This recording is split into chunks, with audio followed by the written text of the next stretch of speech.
Hi everyone, I'm back with a mouse called Wolf.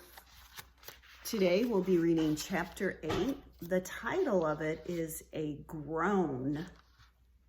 "Did my ears deceive me?" said Mary when Wolf arrived home with his reward. "Or were you singing at the same time as the lady was playing?"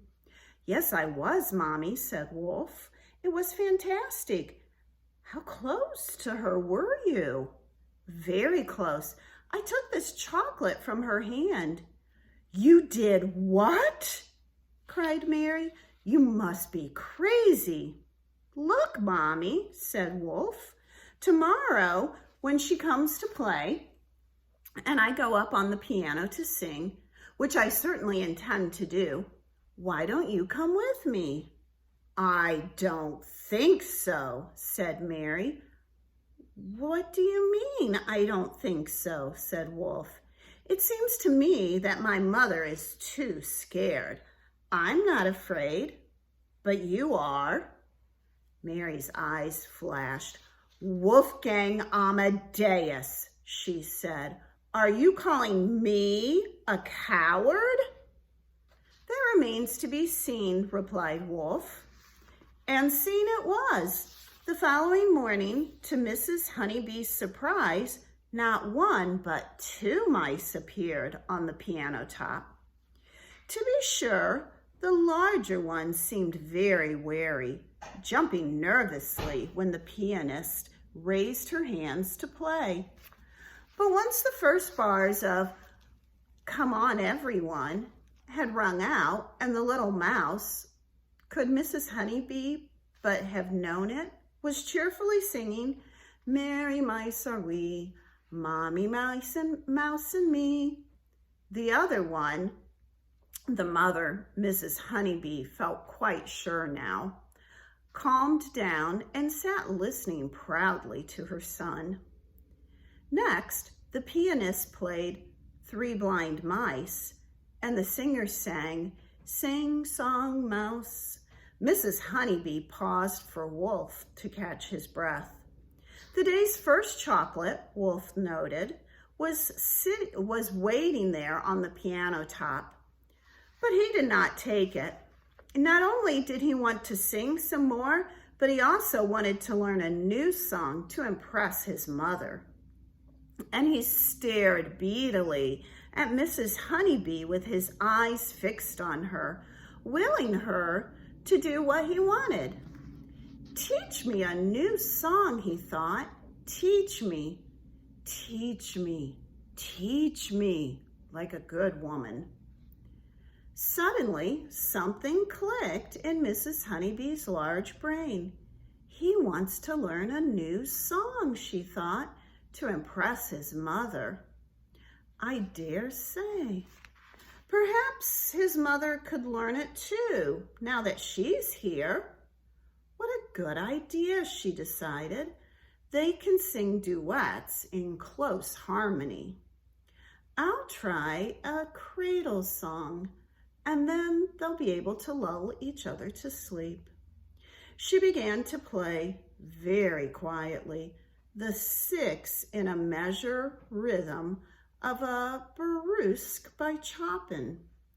After a while, Wolf began to join in, and when she played the lullaby 3 times, he knew it by heart. "Very nice, dear," said Mary, when he had sung it right through. "I like that tune, though it does make me feel a bit sleepy." "Why don't you give it a go, Mommy?" said Wolf, and at the same time Mrs. Honeybee. Sitting and watching the two mice, heads close together, whiskers mingling, said, "Come on, Mother Mouse, you give it a shot." "I can't sing," said Mary in answer to her son. "How do you know?" said Wolf. You've never tried." "Now then, Mother," said Mrs. Honeybee, "here's your note." "Go on, Mommy," said Wolf. "Ready," said Mrs. Honeybee. 1, 2, and Mary Mouse opened her mouth, and out of it came a lot of hoarse, discordant squeaks. "Oh dear," said Mrs. Honeybee. "Oh dear," said Wolf. "I told you," said Mary angrily. "I suppose you think it's funny to make a fool of your old mother, Wolfgang Amadeus." And she flounced off. Look at the look on his face. She must have sounded as bad as me when she was singing. Wolf followed, carrying the chocolate, while Mrs. Honeybee softly played and sang an old music hall song that went, "Oh dear, what can the matter be?" That evening, Wolfgang came alone. The mother's taken umbrage, Mrs. Honeybee thought. Wherever my little mouse gets his voice from, it's certainly not from her. She played another new tune, a song by Schubert, and Wolf was very soon la-la-la-ing to it. So quick and true was his musical ear that during the next few weeks he learned a good number of new songs. Not knowing any words to them didn't, he found, keep him from enjoying the sound of his own voice. And the more he learned, the more pleasure he got from his singing. The candy was very welcome, of course, but he would have sung away to the ladies' accompaniment quite happily, even if there had been no chocolate awaiting him. And one morning there wasn't. Wolf knew by now that very soon after the grandfather clock in the hall had struck 11 times, the lady would come into the living room to play. She would already have put a chocolate on top of the piano, though Wolf had never taken it until after his singing was over. That morning the clock struck, and after 10 minutes or so, Wolf came out of the hole and ran up onto the piano top. Funny, he thought. She's not usually late. He looked for the chocolate, but it wasn't there. He waited. The house was very silent. By the time the grandfather clock struck midday, Wolf was becoming worried. His relationship with the accompanist had become very close. He felt they could almost read each other's thoughts, and he now felt it was up to him to see if anything was the matter.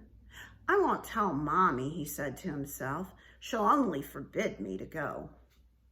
The living room door was, as always, shut, but Wolf ran along a mouseway that came out into the hall and made his way toward the kitchen. As he entered it, he saw to his horror that the ginger cat was lying in its bed beside the stove. The cat's horror, however, was far greater. At the sight of the mouse, it leaped up and disappeared through the cat flap at top speed. Wolf looked around the kitchen and then searched the other downstairs rooms, but there was no sign of the lady. Made bold by the flight of the cat, Wolf decided to go directly up the stairs. It was a long, steep climb, but he was young and fit, and he soon found himself on an upstairs landing where he had never been before. There were several doorways at the sides of this landing, and through one of them, an open one, Wolf suddenly heard a groan. We'll have to wait until tomorrow to find out what that groan was.